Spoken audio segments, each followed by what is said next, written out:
about a year and a half ago, we had a presentation. I won't name the attorney, but it was about life care planning.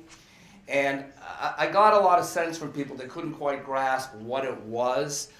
My firm stayed away from that for about 2 or 3 years, and I discovered that we were really doing that. And why do I tell you that? Because we've shifted over to what's called life care planning and management.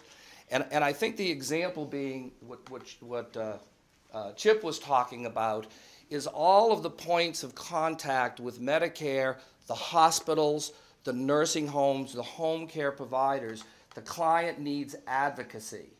And they need advocacy in the whole process, from the estate planning all the way through. I've mentioned to this group before, and I share this with you personally and professionally, it is my view, whether you use our firm or another firm, that if you have clients that are going into a hospital, when we talk about those discharge meetings, the reality is, in my opinion, forgetting about cost, your client needs a care manager there and a lawyer there, because those people are getting pushed around.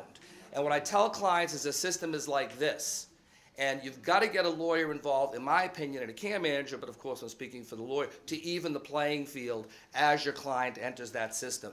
What I've done is, as many of you know, I've been trained as an advocate. I was a litigator. I've done everything commercial. What I've tried to do is make that service, life care planning and management, real for the clients, that they get something back of value all the way through the process. We now have to understand Medicare coverage. I've got to understand Medicaid coverage. I got to understand nursing home admission rules. I got to understand hospital rules. And if it were my parent or my client, they got to have our service from the very beginning. Now, it's not inexpensive. We do it differently than most firms. Frankly, we charge hourly rather than a flat fee, and I'm going to tell you why. I don't believe that a flat fee works, because once you pay a flat fee, what's the incentive of us as providers?